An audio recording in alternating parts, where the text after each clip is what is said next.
Hello, I'm Grace Gifiri from UN Habitat. In this lesson, we're going to be sharing on smart villages. At UN Habitat, I manage the program on urban-rural linkages, of which smart villages falls in.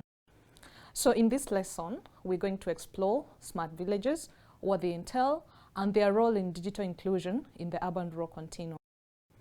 So specifically, we're going to learn 5 things. 1, what smart villages entail, aspects of smart villages, process of building a smart village, initiatives from Africa, and policy recommendations. So what are smart villages? Smart villages are about people. They are about rural citizens taking the initiative to find practical solutions to their issues. And smart villages are also about digital solutions. Digital technologies are not the only tools, but they are key when we're talking about smart villages. Smart villages means thinking beyond the village itself, because the village is surrounded by small towns, by other villages, or even the major towns, which may be quite a distance from the villages. But they are not an island. They are surrounded by different other settlements. Smart villages means building new forms of cooperation and alliances. Because when you're dealing with smart villages, it entails or encompasses various issues. This means that different stakeholders from different disciplines and sectors have to be involved. Smart means thinking for yourself. And so smart villages means thinking for yourself and crafting possible solutions and strategies to address the issues which you as a person or the village in itself understands better. Why smart villages, you may be wondering? The concept of smart cities has been on the table for some time, but then why are we discussing about smart villages? And why are they key in enhancing digital inclusion in the urban-rural continuum? First is because of the large rural population globally. Secondly is poverty. You realize that over 78%, according to World Bank, of rural population are poor, and more so in Africa and Asia. Thirdly, global inequality. You realize that urban-rural gaps, which translates to national inequalities, again translates or contributes to the global inequalities. So when smart villages address the urban-rural gaps, then they will contribute to addressing global inequalities. Last and not least is urban-rural disparities. You realize that rural areas are being left behind in terms of development, and smart villages could play a key role in enhancing or ensuring that rural areas and rural communities are not left behind in development. The second part, as we mentioned, we're looking at the aspects of a smart village. When we talk about the aspects of a smart village, we're talking about 4 major aspects, which are, in this lesson, we're going to focus on smart natural environment, social environment, smart economy, and smart infrastructure. Transforming existing villages into smart villages, it revolves around adoption of technologies. These technologies could include robots, for example, in the context of agriculture, where probably harvesting, you find that robots could be used. Drones, which could be used in mapping out the agricultural lands, the encroachment of agricultural lands, and even the urban sprawl, etc. Other tools could include GIS, cloud technology, big data. All these are some of the digital technologies that could be employed in smart village. So the first aspect, which is the smart natural environment, this entails prioritizing resource efficiency and sustainability in rural development. This could include affordable and clean energy, environmentally friendly smart agriculture, eco-efficient waste management, water conservation, etc. Secondly is smart infrastructure. Of course, this could be well understood in the context of smart cities, but also in the context of smart villages. Smart infrastructure entails adequate clean water supply, assured power supply in the villages, efficient mobility, sanitation and wastewater management in the villages, etc. And of course, inclusion of digital technologies could also enhance this particular aspect. Of course, infrastructure is one of the key aspects when you're talking about smart village or smart aspect, because it's like it facilitates every other aspect. Infrastructure will facilitate smart economy, it will facilitate smart environment, it will facilitate smart social environment.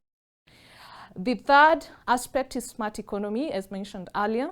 This entails application of technology for economic development. And some of the examples in the context of smart village include e-commerce, where businesses are conducted through online platforms, etc. E-employment opportunities, which were visible or were seen even especially during the COVID-19, remote working and all that. And this applied even in the context of rural areas, especially in developed areas, but even in developing countries where people had to go work from their rural homes, etc. And of course, it was clear and the need was seen on the need of application or employment of digital technologies. And of course, this means the relevant infrastructure is needed in these villages. Another aspect or another characteristic of smart economy is access to digital finance.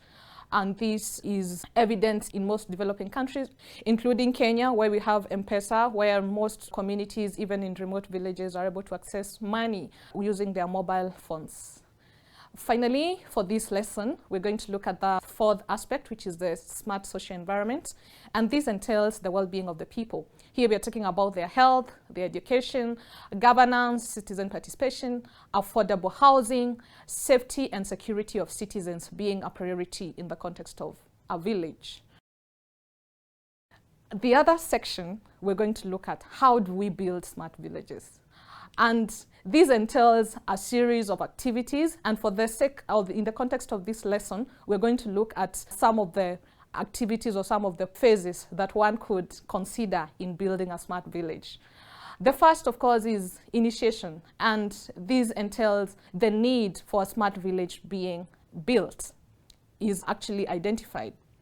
Secondly, it's mapping the context and the stakeholders. Here, depending on the particular territory or the particular context that you're talking about, this is mapped and the stakeholders who are involved are also mapped. Thirdly, stakeholders engagement. And apart from them being engaged, a core group is also created to lead or spearhead the process. Once the stakeholder core group is created, then it is easy for them to spearhead the process by identifying the challenges and the needs, identifying the assets and the opportunities in the territory, identifying possible solutions, and of course, designing a smart village strategy. This is very key in building a smart village because the smart village strategy provides a blueprint or overall roadmap and guidance for building or executing a smart village approach in a particular context. The other activity could include action planning.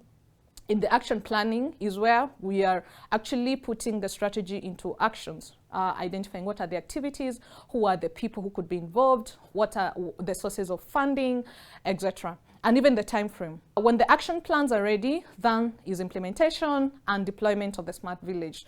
And finally, we have monitoring and evaluation. Monitoring will, of course, take place throughout the process, but evaluation could be after the execution or after the implementation, where you're able to track the achievements, track success or failure, and be able to know what changes to make as appropriate. So, what are the prerequisites for building a smart village? What are the key aspects that we need to consider or key conditions that we need to consider in building a smart village? One is political will and strong leadership. When there is good political will, especially from the leadership, whether it's the village leadership, the municipal leadership, or whichever authority that the village is associated with, then we can be assured of a successful smart village execution or implementation. Secondly is strong partnerships. As mentioned earlier, smart villages entail different disciplines, and therefore it's important to bring about different stakeholders. Thus, apart from partnerships, we have multi-stakeholder engagement, which should be a continuous process right from inception, as indicated in the process of building a smart village, but all the way to the implementation, to the monitoring, and to the evaluation. Another precondition or requirement in building a smart village is whole of government approaches. A village is not an island, as earlier mentioned again. A village is not only related to other settlements, but it's also surrounded by other tiers of governance, because it may be led by a village level leadership or a local authority, but this local authority has to work with other tiers of government for success. Finally is citizen-centered programs.